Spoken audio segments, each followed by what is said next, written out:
Debe saludar también al maestro Ricardo Sevilla, periodista de larga trayectoria, columnista, escritor, fundador y conductor de su podcast, el de los datos duros, el terror de la fachiza y uno que otro despistado de la 4T por lo que sube a redes, sobre todo a X, antes Twitter, y orgullosamente miembro de esta familia sin censura. Ya llegó el pandillero mayor de este grupo. ¿Cómo estás, Ricardo?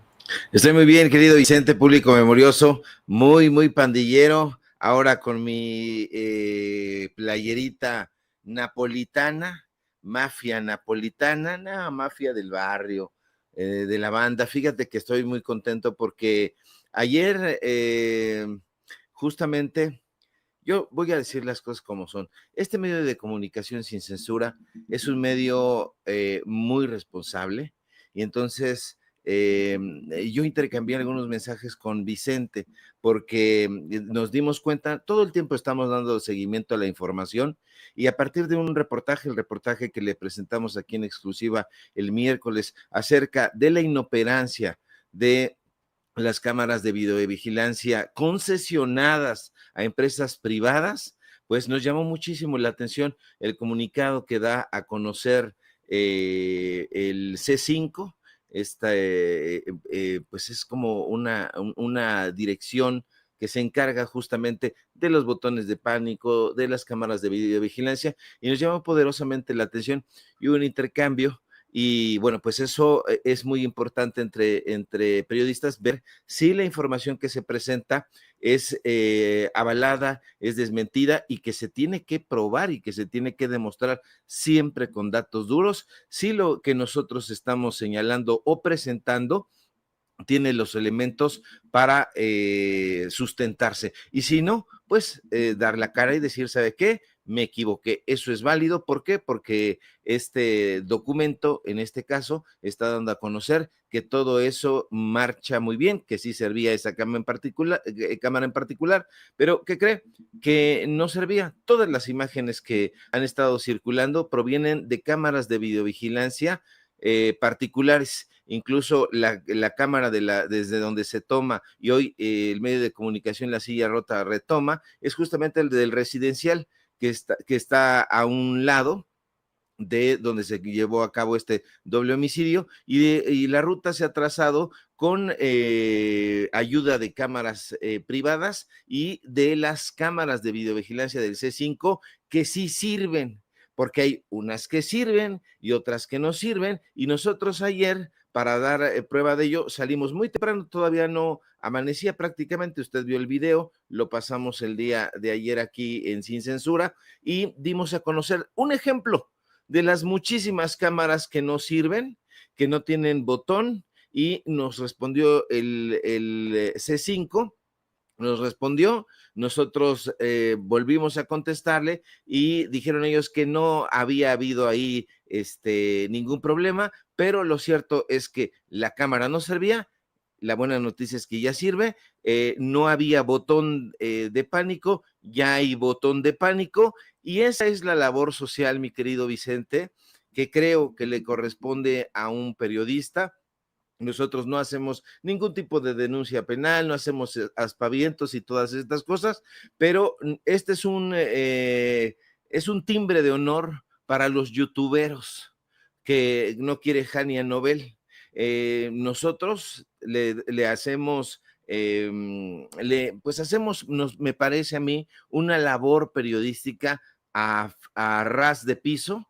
Platicamos con la gente, le damos el micrófono. Ahora mismo una persona me está escribiendo, hay gente que a veces se desespera porque me escriben un montón de peticiones, yo trato pues de escuchar, de leer, de responder las más que me son posibles, pero en este caso, mi querido Vicente, sí se llevó a cabo esta labor social que desde mi punto de vista tiene que tener siempre el periodismo, y pues bueno, hay una cámara más en la Ciudad de México que funciona. Ojalá que no solamente repararan aquellas, Vicente, que denuncian los periodistas, en este caso lo digo sin desdoro, los youtuberos, como nos tienen catalogados, sino todas las cámaras, porque es una obligación y porque además se paga con presupuesto público público federal y público local, para que esas cámaras estén operando de manera óptima.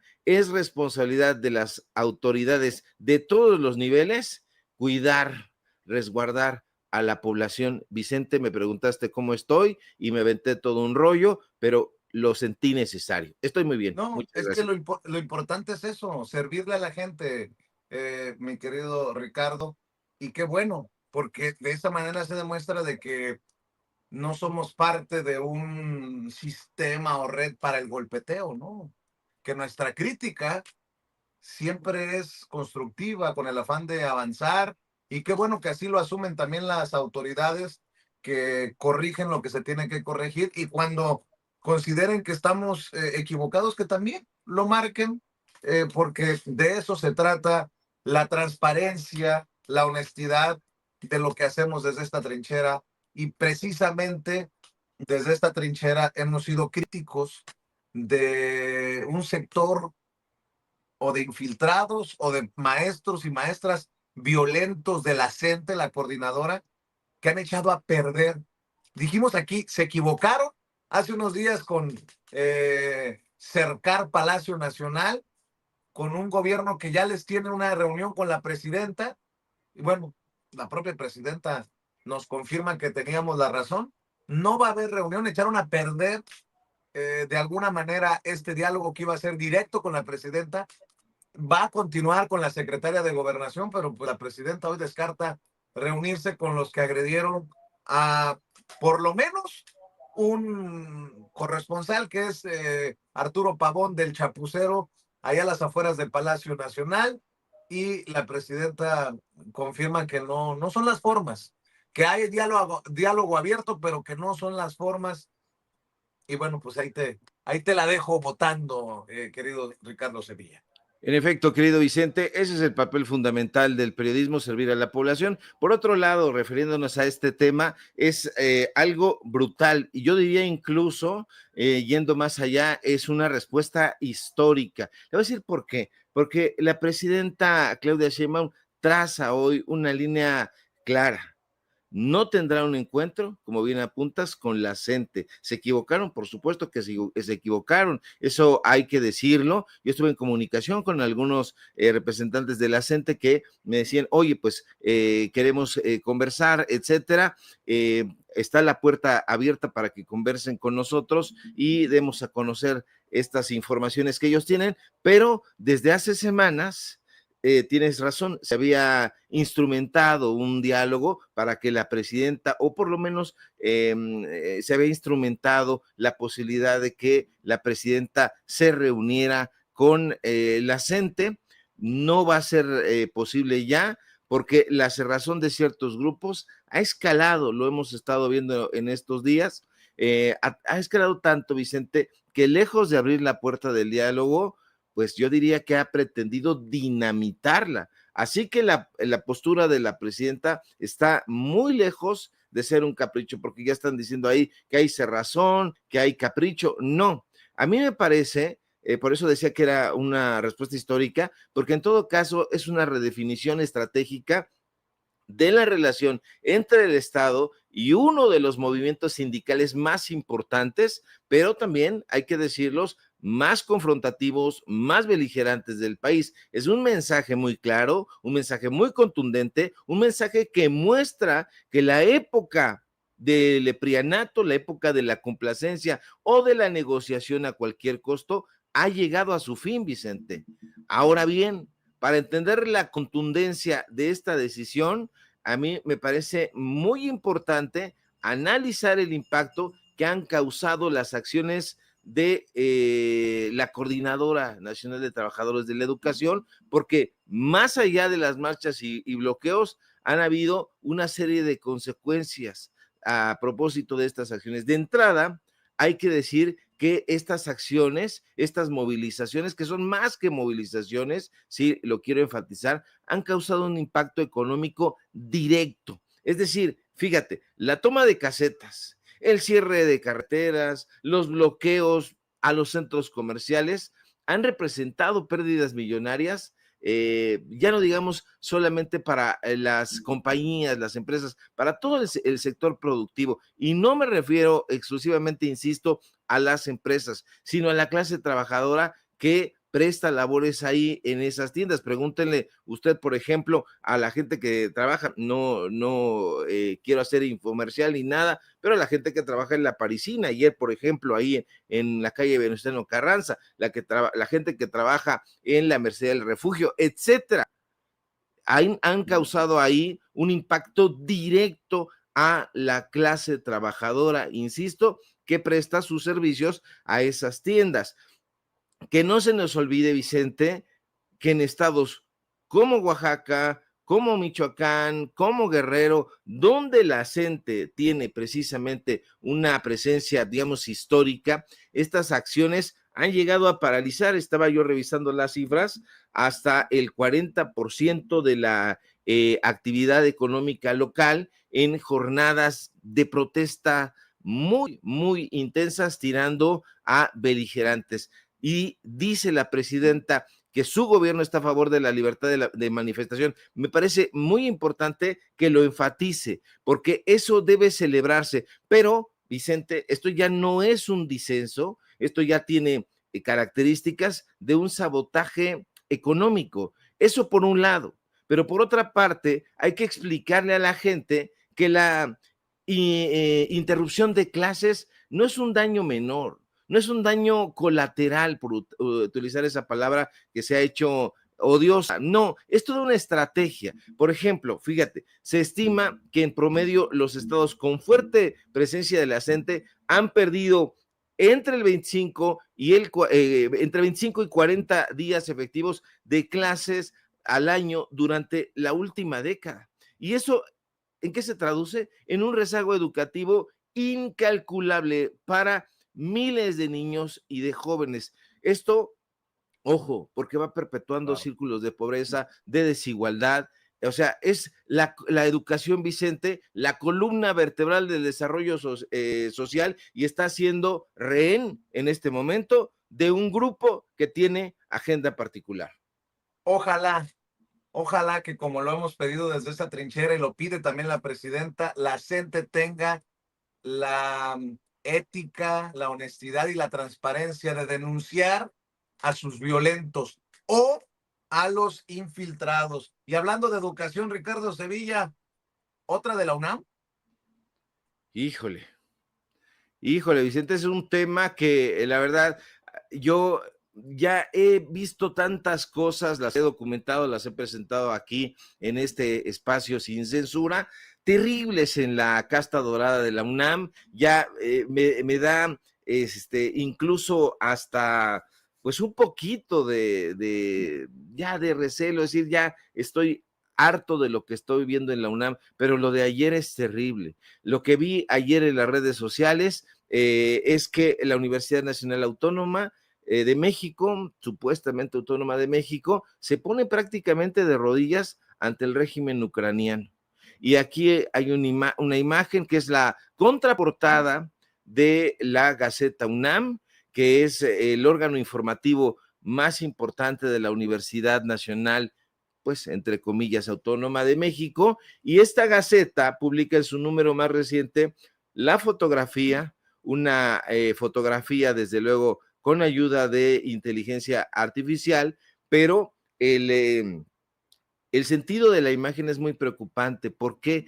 Porque hay una joven médico, está colocada prácticamente de rodillas a un lado de un soldado ucraniano que aparece armado con un rifle o una metralleta, juzgue usted, de alto calibre. Está en la contraportada, insisto, de la Gaceta UNAM. A mí me punza a ver la imagen de esta joven académica a los pies del soldado ucraniano, que hacen incluso toda una hagiografía del soldado, de este soldado que se llama Sergei, y bueno, pues le diseñan una prótesis. A mí me parece muy bien el trabajo que se realiza en la máxima casa de estudios en torno a las prótesis, el trabajo que están realizando, pero más allá de la fotografía que ilustra esta portada de ese medio de comunicación universitario, me parece muy, muy triste que hayan decidido confeccionarle una prótesis en particular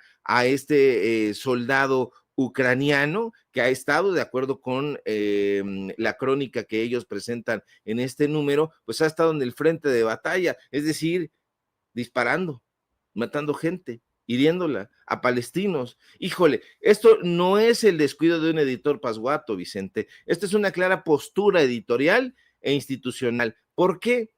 Porque están tratando de publicitar una acción, entre comillas, humanitaria, en particular a un personaje que es un soldado ucraniano, pero no están dándole pues visibilidad a la otra parte, a los niños, a las niñas, porque estaba yo viendo justamente y revisando el número tristísimo de niños y niñas palestinas que han perdido algún miembro de su cuerpo, y es incontable, son 10 niños por día.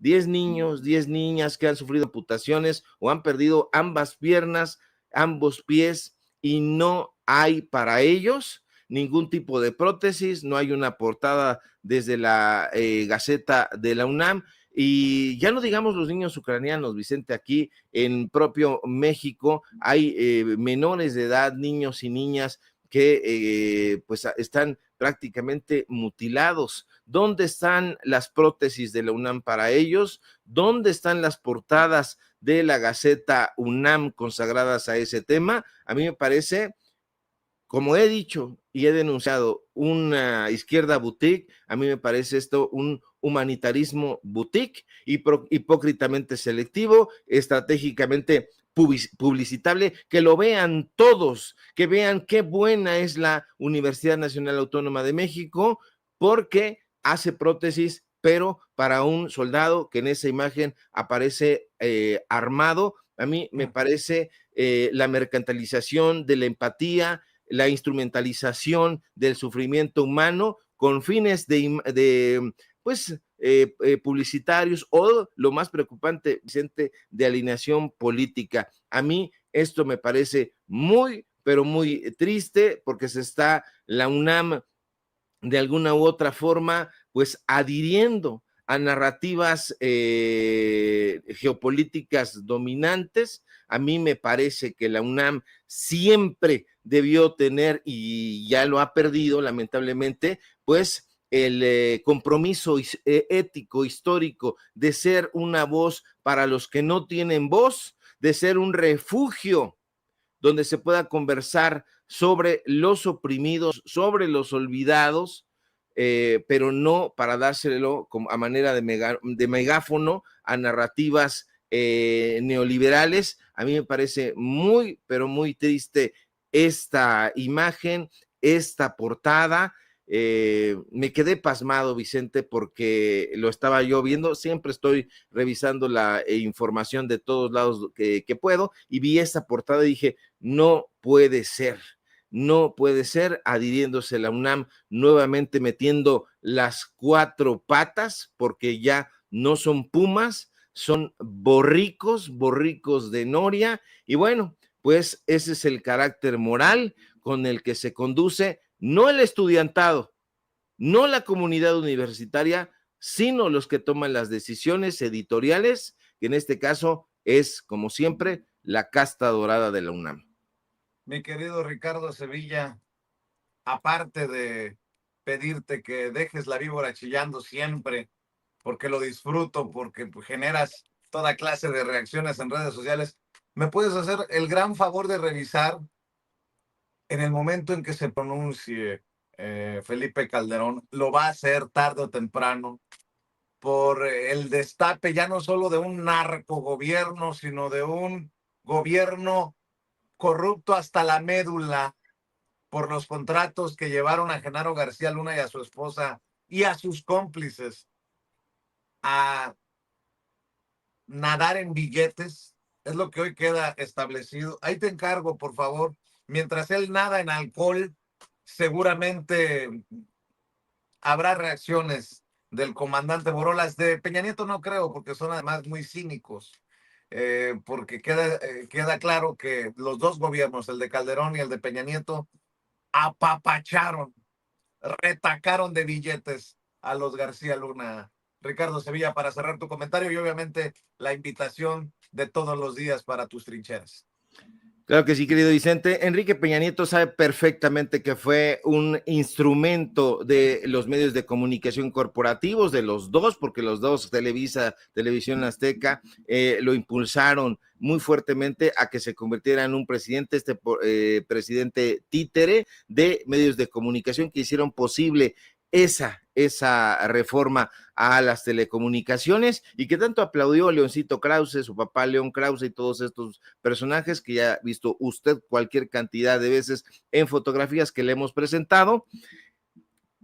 Enrique Peña Nieto lo sabe y por eso se calla y por eso está resguardado. A veces se le ve con peluca y toda la cosa ya en España, ya ve que es el país consentido, pero el borracho intemperante Felipe Calderón está ahí con todo el cinismo de que es capaz un incróspido, salir, decir que fue un gran presidente, que su estrategia esta que bañó de sangre al país, la supuesta guerra contra el narcotráfico, que eso en algún momento me gustaría analizarlo sociológicamente, porque no puede haber ninguna guerra contra el narcotráfico. Esta es una estupidez del tamaño de una catedral. Es que esa frase me gustó mucho, alguien la dijo por ahí, sobre la estupidez del tamaño de las catedrales, y me gustó, la adopté, pero Felipe Calderón es un desfachatado, no solamente estaba enterado de lo que hacía el delincuente, el criminal Genaro García Luna, sino que él era su jefe. Ya lo escuchó usted de su propia voz dar una cátedra sobre distribución de droga. Usted lo escuchó, fue a dar una cátedra a pues en el extranjero, como siempre, donde lo apapachan y lo celebran, sobre cómo se debían llevar a cabo esas cosas. Estaré muy pendiente, mi querido Vicente, como toda la nación, porque la nación México, querido, está politizado, la gente está cada vez más alerta de lo que está sucediendo, se documenta, se informa y por supuesto genera eso una opinión y una reacción de las Janias Nobel que dicen, ay, no se perdió gran cosa, que no entraran los youtubers, pues por supuesto que van a tratar de denostarnos, porque nosotros sí tenemos este contacto con la gente, le damos el micrófono y lo vamos a seguir haciendo, y en ese sentido vamos a estar pendientes a la información de lo que se vaya generando durante la jornada. Viene un fin de semana, pero no va a ser reposado, está perfilándose ya la última parte de la campaña hacia la renovación del Poder Judicial y vienen cosas muy, muy reveladoras sin duda. Síganme en mis redes sociales, en X @Sevilla Crítico, en Facebook Ricardo Sevilla y nada más. Síganme por favor en Datos Duros Podcast, porque ahí nuestros episodios, como dice mi querido Vicente Serrano, están dejando la víbora chillar. Te mando un fuerte abrazo y seguimos como siempre pendientes a la información. Muy bien, te mando un abrazo, Ricardo, el maestro Ricardo Sevilla hablando con nosotros sin censura.